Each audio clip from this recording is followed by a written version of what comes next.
दोस्तों, भारत के मंदिरों के बारे में बात करें तो वो हर जगह जहां हिंदू धर्म के लोग रहते हैं वहां हमें छोटे बड़े और कुछ प्राचीन मंदिर देखने को मिलते हैं। ये मंदिर हमारी आस्था का केंद्र होते हैं, जहां जाकर हम अपनी भागदौड़ वाली जिंदगी में से कुछ समय निकाल कर शांति का अनुभव करते हैं। इसके अलावा भारत में बहुत से प्रसिद्ध और प्राचीन मंदिर होने के साथ साथ ऐसे मंदिर भी हैं जिनका जिक्र हमारी पौराणिक कथाओं में पाया जाता है। आज हम आपको ऐसे ही प्राचीन और प्रसिद्ध मंदिरों के बारे में बताएंगे जिनके रहस्यों को सुलझा पाना वैज्ञानिकों के लिए असंभव सा हो चला है।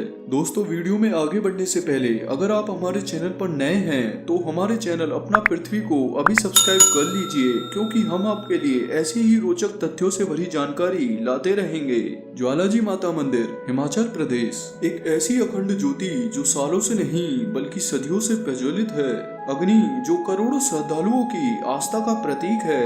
हिमाचल प्रदेश के कांगड़ा जिले में स्थित ज्वालाजी मंदिर, जहां पर जितनी आस्था है उतना ही चमत्कारिक रहस्य भी है। पावन शक्ति पीठों में से एक हिमाचल का ज्वाला देवी मंदिर का चमत्कार या रहस्य यहां आने वाले श्रद्धालुओं के लिए उनकी आस्था बढ़ने का कारण रहा है। मंदिर में कोई मूर्ति या पिंड स्थापित नहीं है, बल्कि अखंड ज्योति है।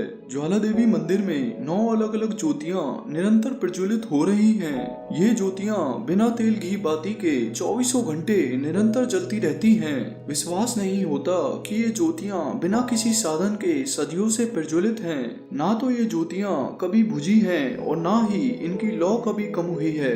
मंदिर में केवल देवी रूपी 9 ज्योतियां ही नहीं जल रही हैं, बल्कि पूजा के बाद जब ज्योति पर चढ़ा हुआ चरणामृत भक्तों को दिया जाता है तो उसमें लौ नजर आती है, मानो पानी में आग लगी हो, लेकिन जलता हुआ ये पानी बिल्कुल शीतल और ठंडा होता है। सदियों से जलती आ रही ज्वाला को देखकर कोई चमत्कार मानकर नमन करता है तो कोई रहस्य समझकर कारण तलाशता है।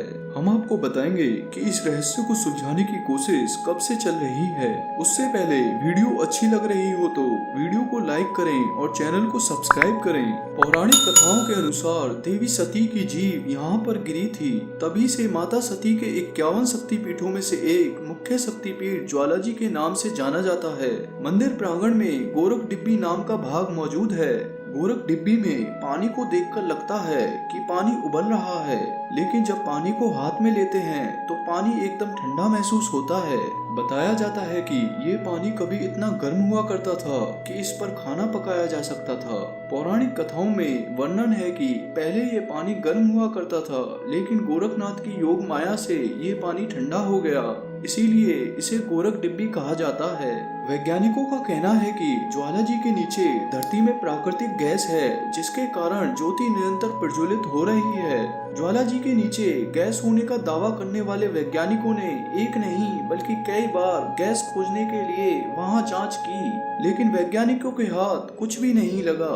100 साल पहले से यहाँ करीब 10 बार बड़ी जांच हुई, लेकिन कभी भी बड़ी मात्रा में गैस होने का कोई प्रमाण जांच में सामने नहीं आया। सदियों से ज्वलित हो रही ज्योति के पीछे अगर कोई गैस होती तो वहाँ गैस की बड़ी मात्रा का होना स्वाभाविक था, लेकिन वैज्ञानिक अपने इस गैस के होने के कथन को आज तक साबित नहीं कर पाए। दोस्तों, आपका इस बारे में क्या विचार है? हमें कमेंट में जरूर बताएं कि आपको क्या लगता है कि यह एक चमत्कार है या फिर कोई अनसुलझा रहस्य है। निधिवन मंदिर, वृंदावन, उत्तर प्रदेश। जिन्हें निधिवन के रहस्य के बारे में पता नहीं है उनके मन में यह सवाल जरूर उठेगा कि इस वन में ऐसा रहस्यमय क्या है। उत्तर प्रदेश के वृंदावन में स्थित निधिवन एक ऐसा मंदिर है जो भक्तों के लिए चमत्कारिक है, वहीं वैज्ञानिकों के लिए रहस्यमय बना हुआ है। ऐसी मान्यता है कि भगवान श्री कृष्ण सदियों से रोज रात को गोपियों के साथ वहां रासलीला करते आ रहे हैं। आपकी जानकारी के लिए बता दें कि निधिवन में रात होने पर किसी को भी रुकने की इजाजत नहीं है।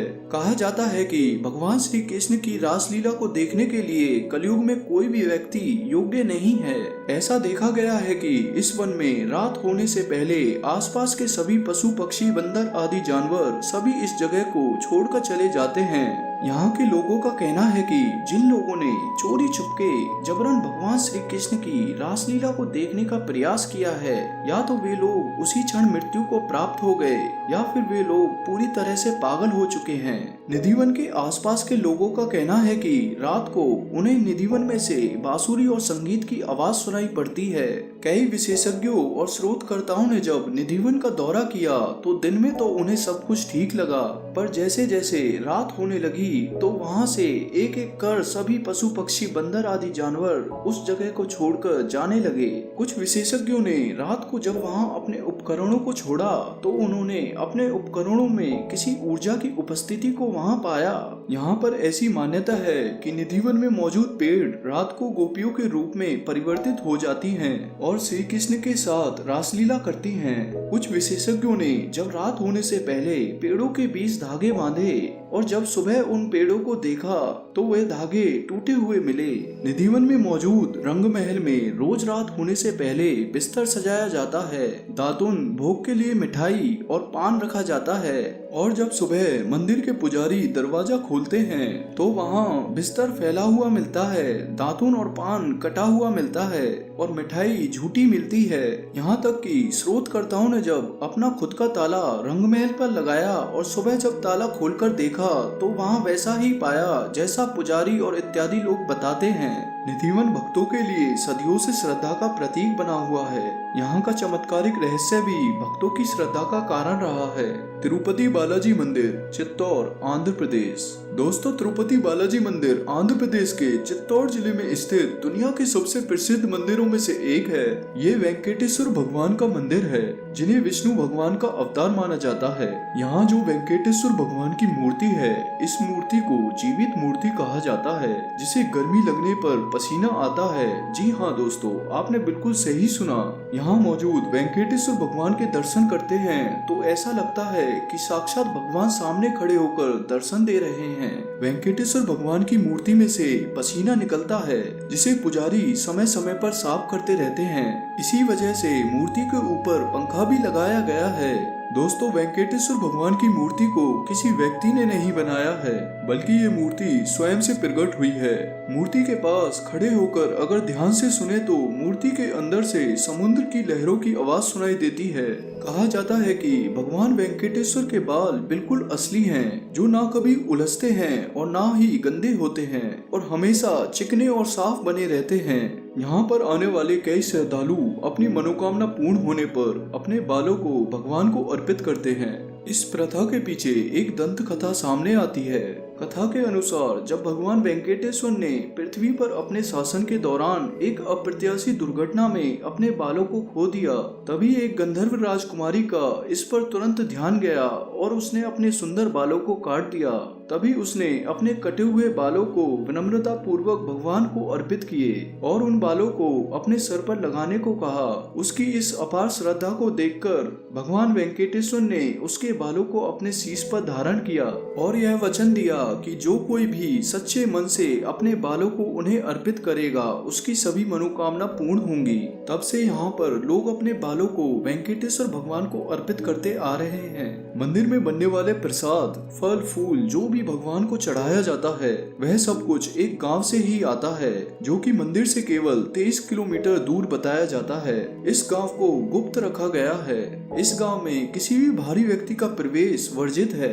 कहा जाता है कि भगवान वेंकटेश्वर के हृदय में माता लक्ष्मी निवास करती हैं। इसका प्रमाण तब सामने आता है जब हर गुरुवार को वेंकटेश्वर भगवान की मूर्ति पर चंदन का लेप लगाया जाता है और जब यह लेप उतारा जाता है तो भगवान के हृदय से उतरे चंदन के लेप पर माता लक्ष्मी की आकृति नजर आती है। इसीलिए इन्हीं सब कारणों की वजह से भगवान वेंकटेश्वर की मूर्ति को साक्षात भगवान कहा जाता है। दोस्तों, आपको यह जानकर हैरानी होगी कि यहाँ पर जलने वाला दीपक बिना तेल और घी के निरंतर हजारों वर्षों से जल रहा है। इस दीपक के बिना तेल और घी के जलने का कारण आज तक पता नहीं लग पाया है। तिरुपति बालाजी मंदिर पृथ्वी का सबसे अमीर मंदिर है, जहाँ पर हर साल 35 मिलियन यानी 3.5 करोड़ से अधिक तीर्थयात्री इस मंदिर के दर्शन करने आते हैं। ऐसा कहा जाता है कि इस मंदिर की वार्षिक आय 2000 करोड़ से भी अधिक है।